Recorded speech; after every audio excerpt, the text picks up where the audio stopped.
SV6 news కు స్వాగతం. ముందుగా హెడ్లైన్స్. హింసాత్మక ఘటన బాధితులను కలవనున్న రాహుల్ గాంధీ.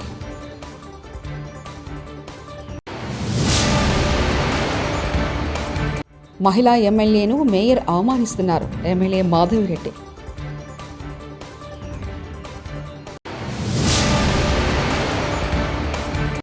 అనుకున్న ప్రకారమే రాజధాని పూర్తి, తగ్గేదేలే అన్న మంత్రి నారాయణ.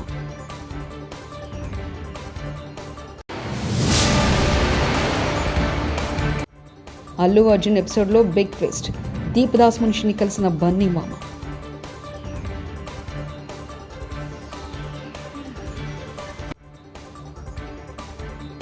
కాంగ్రెస్ ఎంపీ ప్రతిపక్ష నేత రాహుల్ గాంధీ ఈరోజు మహారాష్ట్రలో పర్యటించనున్నారు. ఈ పర్యటనలో ఆయన పర్భానీ జిల్లాలో చోటు చేసుకున్న హింసాత్మక ఘటనలో బాధిత కుటుంబాలను కలవనున్నారు. ఈ ఘటనలో 2 ప్రాణాలు కోల్పోయారు, అనేక మంది గాయపడ్డారు. రాహుల్ గాంధీ ఈ పర్యటన ద్వారా అక్కడి బాధిత కుటుంబాలకు సానుభూతి తెలిపి రాష్ట్ర ప్రభుత్వం తీసుకోవాల్సిన చర్యలపై ప్రస్తావించనున్నారు. 99% పుష్ప సినిమాపై మంత్రి సీతక్క సంచలన వ్యాఖ్యలు చేశారు. జై భీమ్ లాంటి సినిమాకు నేషనల్ అవార్డు రాలేదు. అలాంటి సినిమాలకు ప్రోత్సాహాలు లేవు. కానీ ఒక స్మగ్లర్ పోలీసులను బట్టలుడదేసి నిలబడితే నేషనల్ అవార్డు ఇచ్చారు. ఇది దేనికి సంకేతం? ఒక స్మగ్లర్ను హీరో చేశారంటూ, పోలీసులను విల్లలు చేశారంటూ మంత్రి సీతక్క వ్యాఖ్యానించారు. జై భీమ్ సినిమా వచ్చిన మధ్యలో అంటే ఒక్క మామూలు మహిళ భర్త దొంగతనం పేరుతోటి ఒక ఉన్నత వర్గాలు కేసు పెట్టి ఇబ్బందుల పాలు చేస్తే చేతిలో సంఖలో బిడ్డ, కడుపులో మరి రూపం పోసుకునేటువంటి బిడ్డ యొక్క సినిమాను అద్భుతంగా మన ముందుకు తీసుకొచ్చింది. అవునా, మాకు ఈ హక్కులు ఉంటాయా అని ఎంతోమందికి ఈ సినిమా ప్రేరణగా నిలిచింది. కానీ అలాంటి సినిమాను ప్రోత్సహించలేదు. అలాంటి వాళ్ళకి అవార్డులు రాలే జై భీమ్ సినిమా లాంటి వాటికి. కానీ ఇవాళ పోలీస్ అధికారులు చట్టబద్ధంగా ఉండేటువంటి డ్యూటీలో ఉంటారు.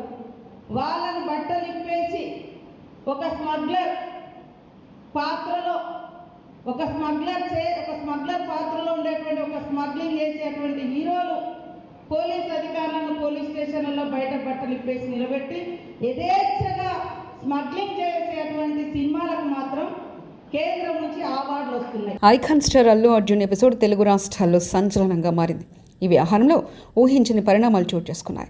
అల్లు అర్జున్ మామ కంచర్ల చంద్రశేఖర్ రెడ్డి గాంధీ భవన్కు వచ్చిన ఏఐసిసి ప్రధాన కార్యదర్శి దీపదాస్ మున్షి, టీపీసీసీ అధ్యక్షుడు మహేష్ కుమార్ గౌడ్ను ఇవాళ సోమవారం కలిశారు. ఈ వ్యవహారం చర్చనీయాంశంగా మారింది. అయితే ఈ విషయంపై మహేష్ కుమార్ గౌడ్ మీడియాతో మాట్లాడుతుండగా, గాంధీ భవన్లో తమ ప్రెస్ మీట్ జరుగుతుండగా అల్లు అర్జున్ మామ చంద్రశేఖర్ రెడ్డి ఇక్కడికి వచ్చారని తెలిపారు. ఆయన బయటికి వెళ్ళిపోయాక తనతో ఫోన్లో మాట్లాడారని తెలిపారు. మళ్లీ వచ్చి తనను కలుస్తానని చెప్పారని మహేష్ కుమార్ గౌడ్ అన్నారు. అల్లు అర్జున్ మామ చంద్రశేఖర్ రెడ్డి తన పాత మిత్రుడు, కాంగ్రెస్ వాది అని తెలిపారు. చంద్రశేఖర్ రెడ్డితో తప్పకుండా మాట్లాడతానని, ఏదైనా విషయాలుంటే చర్చించుకుంటామని మహేష్ కుమార్ గౌడ్ అన్నారు. రుణమాఫీ కాలేదు, రైతు బంధు రాలేదు, తులం బంగారం, మహిళలకు 2,500 ఇవ్వలేదంటూ మాజీ మంత్రి సవితా ఇంద్రారెడ్డికి బాధలు చెప్పుకున్న మహిళలు.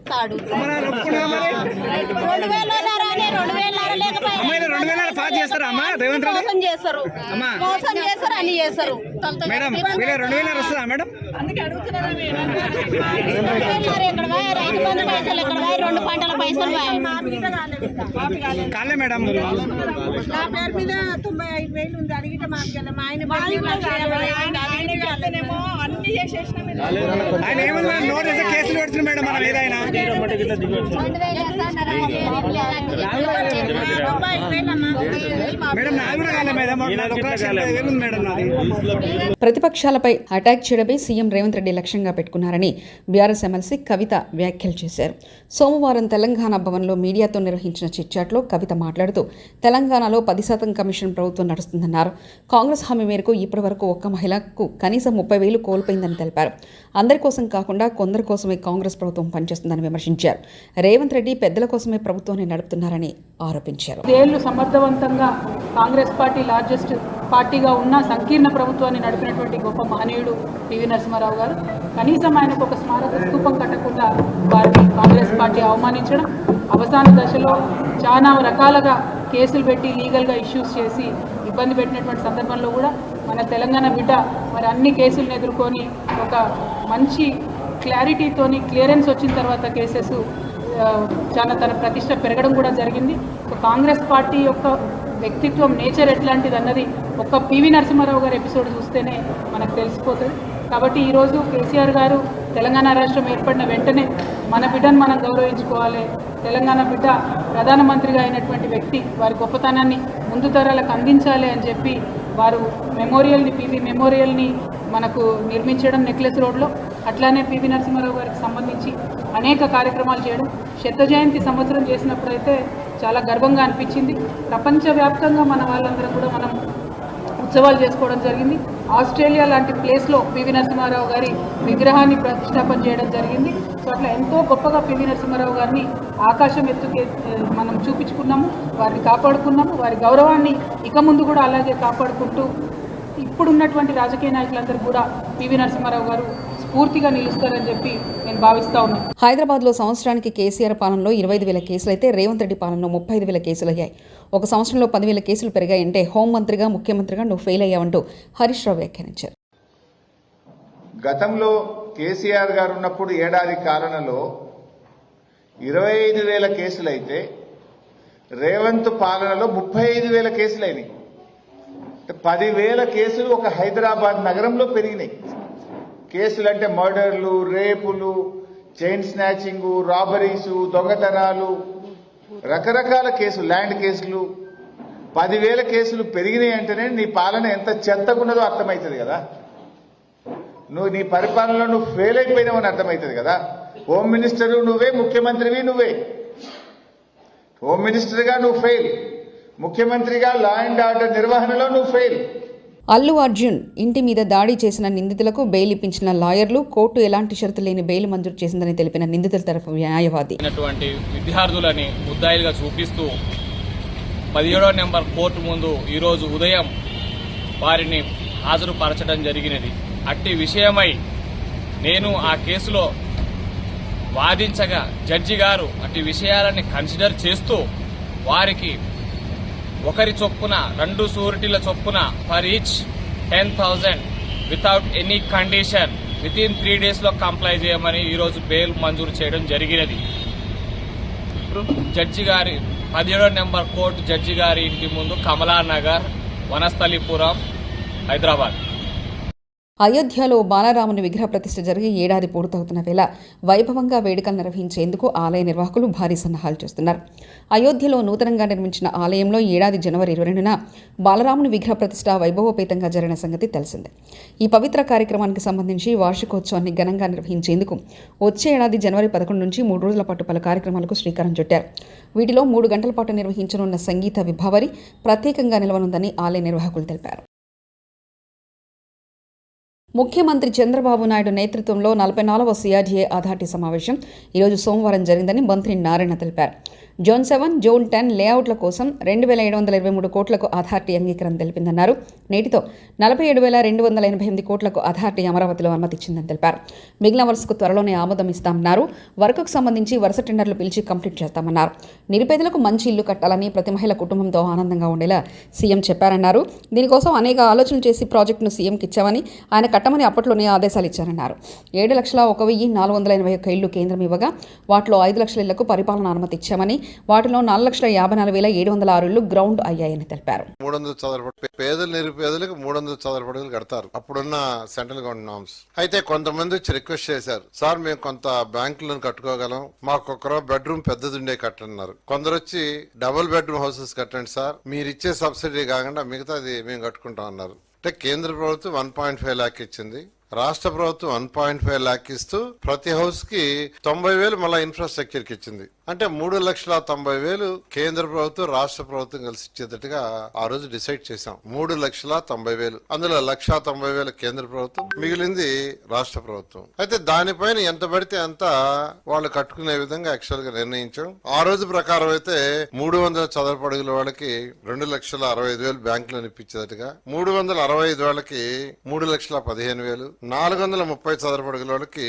3,65,000 ఇప్పిస్తే నిదానంగా కట్టుకునేటట్టుగా చేశాం. కానీ గత ప్రభుత్వం వచ్చి ఈ మొత్తాన్ని గందరగోళం చేసేసి ఉన్న అంటే ఏదైతే టెండర్లు పిలిచామో 4,54,000 అందులో 2,61,000 నుంచి మిగతా క్యాన్సిల్ చేశారు. 2,61,640 ఇళ్లు మాత్రమే ఉంచారు. అదే తెలుగుదేశం ప్రభుత్వం గానీ అప్పుడు కంటిన్యూ అయ్యి ఉంటే ఆ 7 లక్షల ఇళ్ళు అయిపోయింది. మా ప్లాన్ 7 లక్షల ఇళ్లని 38,000 కోట్ల 265,000తో చేయాలనుకుంటే 38,000 కోట్లు సుమారుగా చేయాలని ప్లాన్ చేస్తే వాళ్ళు అవన్నీ కట్ చేసేసి 7 లక్షల ఇళ్లని కేవలం 2,61,000 తీసుకొచ్చారు. కానీ ఆ 2,61,000 ఇళ్ళన్నా పూర్తి చేశారంటే అవి కూడా చేయలే. ఆ 2,61,000లో తెలుగుదేశం ప్రభుత్వం అప్పుడు 77,000 ఆల్మోస్ట్ పూర్తి చేసాం మేమే. ఆ 2,61,000లో 2014-19లో మేమే పూర్తి చేసాం. 50 నుంచి 75% దాకా 64,000 ఇళ్ళు అయినాయి, మేమే పూర్తి చేసినాం. 25% నుంచి 50% దాకా 49,000 ఇళ్ళు అయినాయి. 25% బిలో 1,22,000. మరి వాటిలన్నా పూర్తి చేశారంటే అవి కూడా చేయలే. అవి కూడా చేయకుండా అలాగే వదిలేశారు. కడప నగర కార్పొరేషన్ సర్వే సభ్య సమావేశం వేళ హైటెన్షన్ వాతావరణం నెలకొంది. సమావేశానికి ముందే కార్పొరేషన్ కార్యాలయం వద్ద ఉద్రిక్తత నెలకొంది. మేయర్ డౌన్ డౌన్ అంటూ టీడీపీ కార్యకర్తలు నినాదాలు చేశారు. దీంతో వారిని పోలీసులు అడ్డుకున్నారు. వైఎస్ఆర్సీపీ పాలకవర్గం కడప ఎమ్మెల్యే మాధవి మధ్య కుర్చీ వివాదం నడుస్తుంది. గత సమావేశాల్లో వైఎస్ఆర్సీపీ మేయర్ తనకు కుర్చీ వేయకుండా అవమానించారని ఎమ్మెల్యే మాధవి ఆగ్రహం వ్యక్తం చేశారు. ఇప్పుడు కూడా సమావేశాలకు ముందు కార్పొరేషన్ ఆఫీస్ వద్ద ఉద్రిక్తత నెలకొంది. ఆందోళనకు దిగిన వారిని పోలీసులు అడ్డుకున్నారు. అక్కడ ఎలాంటి ఉద్రిక్తత జరగకుండా పోలీసులు భారీగా మోహరించారు. కడప కార్పొరేషన్ పరిధిలో 144 సెక్షన్ విధించారు. కాగా ఇటీవల వైఎస్ఆర్సీపీ నుంచి టీడీపీలో 8 మంది కార్పొరేటర్లు చేరారు.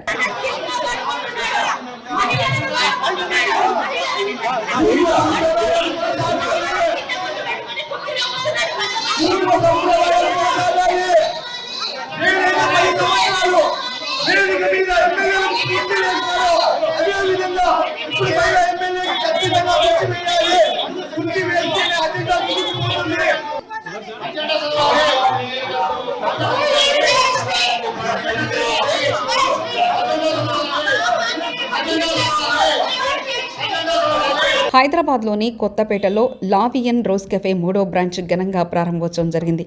ఈ కార్యక్రమానికి ముఖ్య అతిథిగా మోడల్ సినీ నటి పూజా నాగేశ్వర్ హాజరై లావియన్ రోజ్ కెఫే ఫౌండర్ లిఖిత జ్యోతిలతో కలిసి నూతన బ్రాంచ్ని ప్రారంభించారు. ఈ సందర్భంగా ఫౌండర్ లిఖిత మాట్లాడుతూ ఈ ప్రాంతంలో మా నూతన బ్రాంచ్ ఏర్పాటు చేయడం మాకెంతో సంతోషంగా ఉందని తెలిపారు. ఆహార ప్రియులకు రుచికరమైన శుచి శుభ్రతతో కూడిన వంటకాలు అందించడం మా ప్రత్యేకత అన్నారు. మా వద్ద ఇండియన్, చైనీస్, తందూరి వంటకాలు, continental, mocktails, coffee, milk shakes సరసమైన ధరకు లభిస్తాయని తెలిపారు. ఈ చుట్టుపక్కల నివసించే ప్రజలు మా నూతన బ్రాంచ్కు కుటుంబ సమేతంగా వచ్చి మా రుచులను ఆస్వాదించాలని కోరారు.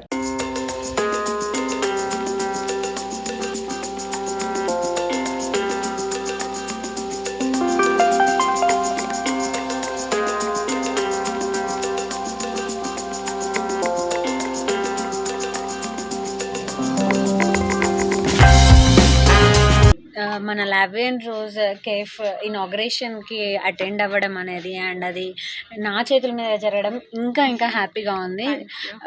ఇది నా ఫస్ట్ ఎక్స్పీరియన్స్ ఇనాగ్రేట్ చేయడం అనేది.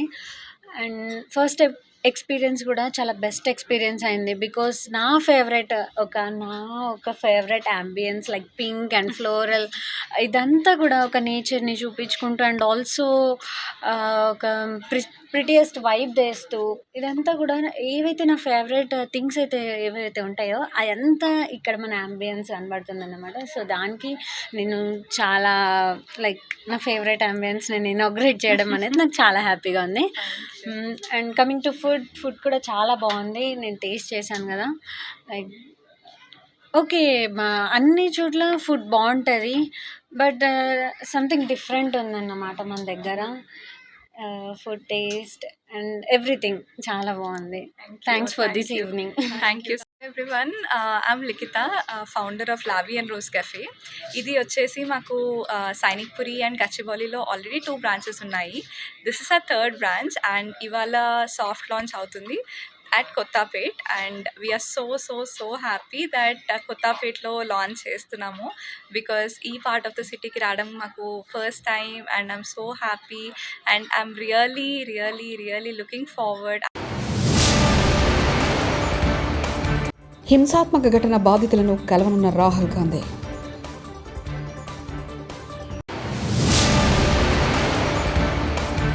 మహిళా ఎమ్మెల్యేను మేయర్ అవమానిస్తున్నారు. ఎమ్మెల్యే మాధవిరెడ్డి.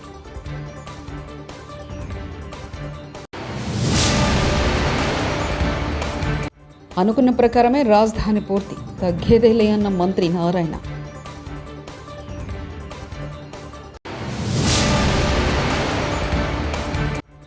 అల్లు అర్జున్ ఎపిసోడ్లో బిగ్ ట్విస్ట్, దీపదాస్ మున్షిని కలిసిన బన్నీ మామ.